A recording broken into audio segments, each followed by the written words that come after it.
అందరికీ నమస్కారం. నేను మీ శ్యాంప్రసాద్ రెడ్డి కోర్సుపాటి. నారదా మీడియాకి స్వాగతం. భారతదేశ చలనచిత్ర చరిత్రలోనే ఒక సంచలనంగా మారినటువంటి చావా సినిమా భారతీయ చరిత్రపైన, మనల్ని పరిపాలించినటువంటి ముస్లిం పాలకులు హిందువులపైన సాగించినటువంటి మారణకాండపైన దేశవ్యాప్త చర్చకి కారణమవుతా ఉంది. అయితే దీనిపైన సమాజ్వాదీ పార్టీ నేత అబు అజ్మీ మరోసారి వివాదాస్పద వ్యాఖ్యలు చేశారు. మొఘల్ చక్రవర్తి ఔరంగజేబ్ మంచి పాలకుడిని కితాబిచ్చారు. ఆయన ఎంతమాత్రం క్రూరుడు కాదని వ్యాఖ్యానించారు. ఆయన వ్యాఖ్యలపైన ఉప ముఖ్యమంత్రి ఏకనాథ్ షిండేతో సహా పలు పార్టీల నేతలు తీవ్ర స్థాయిలో మండిపడ్డారు. ఆయన వ్యాఖ్యలు దేశద్రోహం కిందకు వస్తాయని, ఆయన పైన లీగల్ చర్యలు తీసుకోవాల్సి ఉంటుందని వాళ్ళు అన్నారు. అంతేకాదు అతని మీద మహారాష్ట్ర అసెంబ్లీ చర్యలు తీసుకుంది కూడా. అతన్ని అసెంబ్లీ నుంచి సస్పెండ్ చేశారు. నిజానికి సున్నితమైన అంశాలపైన వివాదాస్పద వ్యాఖ్యలు చేయడం అబు అజ్మీకి కొత్త ఏం కాదు. తాజాగా ఆయన ఔరంగజేబుని కనికరం లేని నేత అనడం సరికాదని, ఆయన మంచి పాలకుడని ఓ వార్తా సంస్థకి ఇచ్చినటువంటి ఇంటర్వ్యూలో పేర్కొన్నారు. ఒకప్పటి పాలకులు అధికారం కోసం, ఆస్తుల కోసం పోరాడేవాళ్ళు, మతం కోసం కాదు. ఆయన అంటే ఔరంగజేబు 52 ఏళ్ళు పరిపాలన సాగించాడు. ఆయనే గనక హిందువులను ముస్లింలుగా మార్చుంటే ఎంతమంది హిందువులు ముస్లింలుగా మారిపోయేవాళ్ళు ఊహించుకోవచ్చు అని వ్యాఖ్యానించాడు. ఔరంగజేబు ఆలయాల్ని ధ్వంసం చేసుంటే, మసీదులను కూడా ధ్వంసం చేసి ఉండేవాడని, ఆయనే గనక హిందూ వ్యతిరేకై ఉంటే 34% మంది హిందువులు ఆయనతో ఉండేవాళ్ళు కాదని, అలాగే ఆయన సలహాదారుల్లో కూడా హిందువులకు చోటు ఉండేది కాదని వివరించారు. దీనిని హిందూ ముస్లిం కోణంలో చూడాల్సిన అవసరం లేదని చెప్పాడు. భారతదేశం రాజ్యాంగం ఆధారంగా నడుస్తున్నటువంటి దేశమైనందున ఇంతకంటే తాను ఎక్కువ మాట్లాడలేనని అబు అజ్మీ చెప్పారు. ఔరంగజేబుని ప్రశంసిస్తూ అబు అజ్మీ చేసినటువంటి వ్యాఖ్యలపైన మహారాష్ట్ర ఉప ముఖ్యమంత్రి ఏకనాథ్ షిండే తీవ్ర స్థాయిలో మండిపడ్డారు. ఛత్రపతి సంభాజీ మహారాజ్ని ఔరంగజేబు చిత్రహింసలు పెట్టిన విషయం గుర్తులేదా అని ప్రశ్నించాడు. అజ్మీ ఇచ్చిన స్టేట్మెంట్ తప్పని, 40 రోజుల పాటు ఛత్రపతి సంభాజీ మహారాజ్ని ఔరంగజేబు చిత్రహింసలు పెట్టారని ఏకనాథ్ షిండే అన్నారు. అలాంటి వ్యక్తిని మంచివాడిని పొగడ్డం కంటే మహాపాపం మరొకటి ఉండదన్నారు. అబు అజ్మీ వెంటనే క్షమాపణ చెప్పాలని డిమాండ్ చేశారు. ఈ అంశంపైన ముఖ్యమంత్రి కూడా చాలా సీరియస్గా ఉన్నారని, అబు అజ్మీ వ్యాఖ్యలు రాజద్రోహం కిందకు వస్తాయని ఆయన చెప్పారు. శివసేన నేత షైనా ఎన్సీ కూడా అబు అజ్మీ వ్యాఖ్యల్ని తప్పుపట్టారు. సమాజ్వాదీ పార్టీ నేత మళ్ళీ బడికెళ్ళి చరిత్ర చదువుకోవడం మంచిదని ఆయన సూచన చేశారు. ఔరంగజేబు కేవలం ఆలయాలనే ధ్వంసం చేశారని, ఒక్క ఆలయాన్ని కూడా కట్టించలేదని తెలిపారు. అబు అజ్మీ వ్యాఖ్యలపైన బీజేపీ నేత రామ్ కదమ్ కూడా మండిపడ్డారు. థియేటర్కి వెళ్ళి చావా సినిమా చూడాలని ఆయన అబు అజ్మీకి సూచించారు. ముందు చరిత్ర తెలుసుకోవాలని, గొప్ప నేత అని మీరు చెబుతున్నటువంటి ఔరంగజేబు అత్యంత పాశవికంగా సంభాజీ రాజాని చంపారని, సంభాజీ రాజాని జైల్లో పెట్టారని, అలాంటి ఔరంగజేబుని గొప్ప పాలకుడు అంటూ పొగట్టం సిగ్గుచేటని అన్నారు. ఇక్కడ మనం ఒక విషయాన్ని గుర్తుంచుకోవాలి.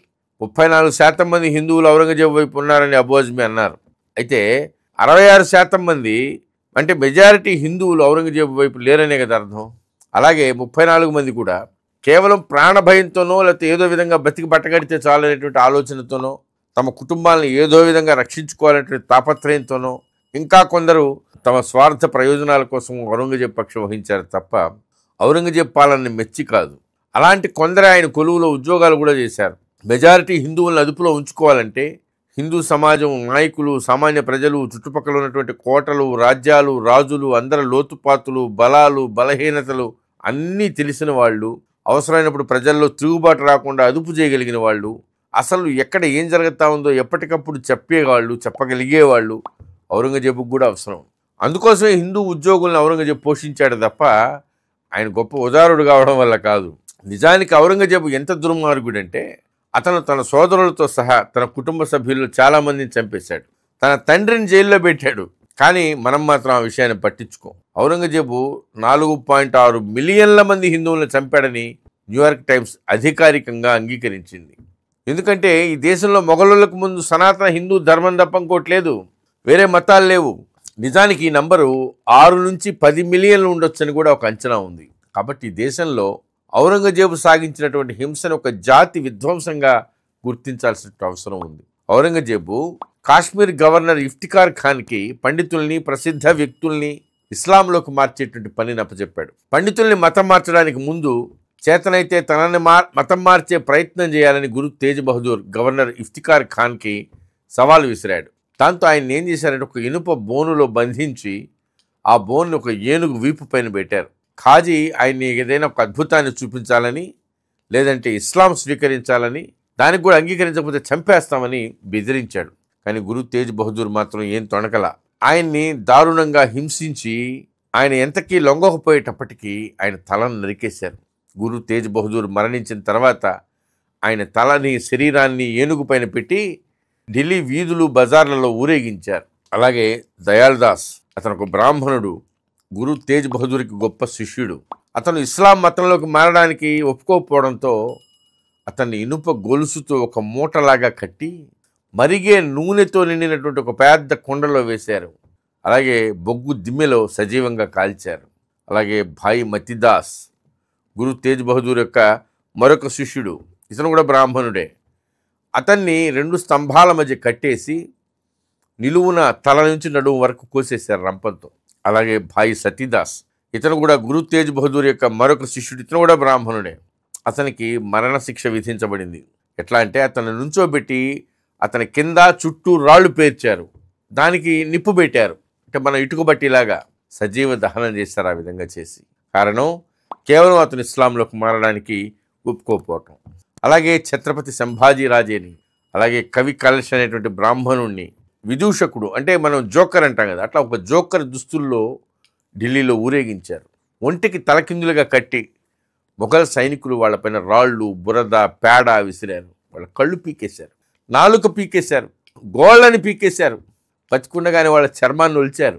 చివరికి సంభాజీ మహారాజుని వాఘనాక్తో ముందు నుంచి వెనక నుంచి చీల్చి ఆ పైన గొడ్డలతో తల నరికి చంపేశారు. రక్తం కారేలా కొట్టడం, ఆ గాయాలపైన ఉప్పు కారం అద్దడం, గోళ్ళు పీకడం, కళ్ళు పీకడం, చర్మం ఒలవటం, ఇలా సంభాజీని తన మనుషులతో హింసింపజేసినటువంటి ప్రతిసారి ఔరంగజేబు సంభాజీ దగ్గరికి వచ్చి ఇప్పటికైనా మతం మారుతావా లేదా అని అడిగేవాడు. కానీ అత్యంత సాహసి, ధైర్యవంతుడైనటువంటి సంభాజీ మహారాజు దానికి ఒప్పుకునేవాడు కాదు. అనేక విధాలుగా హింసించి చివరికి చంపేశారు. అలాగే అంబర్కి చెందినటువంటి రాజా జైసింగ్ దిలేర్ ఖాన్తో కలిసి ఛత్రపతి శివాజీ మహారాజ్తో పురందర్ ఒప్పందం కుదుర్చుకున్నటువంటి జైసింగ్ని ఔరంగజేబు విషప్రయోగం చేసి చంపాడు. అలాగే గోకుల్ జాట్, ఇంకొకతను ఉదయ్ సింగ్, ఆగ్రా కొత్వాలి అంటే ఆగ్రా పోలీస్ ఆఫీస్ దగ్గర ఉండేటువంటి ఒక వేదిక పైన, ఒక డయాస్ పైన గోకుల్ని కట్టేసి ఒక్కొక్క అవయవాన్ని ఒక్కొక్కటి కోస్తా తొలగిస్తా హింసించి అత్యంత క్రూరంగా చంపారు. అతని మామ ఉదయ్ సింగ్కి కూడా అలాగే ఘోరంగా హింసించి చంపారు. మొఘలుల దుర్మార్గాల నుంచి తప్పించుకోవడానికి చాలామంది జాట్ మహిళలు జౌహార్కి అంటే మంటల్లో దూకి చచ్చిపోవడం పాల్పడ్డారు. ఇవన్నీ చేయించింది మనం చరిత్ర పుస్తకాల్లో అత్యంత నిరాడంబరుడిగా, అత్యంత ఉదారుడిగా, తాను ఎంతటి రాజైనా సరే టోపీలు కుట్టుకుని జీవించాడని చదువుకున్నామే ఆ ఔరంగజేబు. అవును, మనము మన ఘనత వహించినటువంటి కమ్యూనిస్టు చరిత్రకారులు మన చరిత్రనంతా ఇలాంటి అబద్ధాలతో నింపేశారు. మనం వాటినే చదువుకుని డిగ్రీలు సంపాదించాం. ఇదిగో ఇప్పుడిప్పుడే కొన్ని నిజాలు తెలుసుకుంటున్నాం. మనం ఇలా నిజాలు తెలుసుకుంటుంటే మన ఉదారవాదులు, మన సెక్యులర్లు, మన కమ్యూనిస్టు మేధావులు గమనుంటారా? ఏ ప్రొఫెసర్ల రూపంలోనో, ఏ కాలమిస్టుల రూపంలోనో, ఏ చరిత్రకారుల రూపంలోనో, ఏ యూట్యూబర్ల రూపంలోనో మన మీద సైద్ధాంతిక దాడి చేసి ఏదో విధంగా కన్ఫ్యూజ్ చేసి తమ దారికి తెచ్చుకోవాలని శతవిధాలా ప్రయత్నిస్తూ ఉంటారు. అలా ఇప్పటికే మన మీద కొందరు తమ దాడిని ప్రారంభించారు. ఇప్పటికైనా వాళ్ళ చేతుల్లో చిక్కి మోసపోకుండా జాగ్రత్త పడదాం. భారత్ మాతాకి జై. ఈ వీడియో మీకు నచ్చినట్లయితే లైక్ చేయండి, షేర్ చేయండి, సబ్స్క్రైబ్ చేయండి. మీ అభిప్రాయాన్ని కామెంట్ల రూపంలో తప్పకుండా తెలియజేయండి.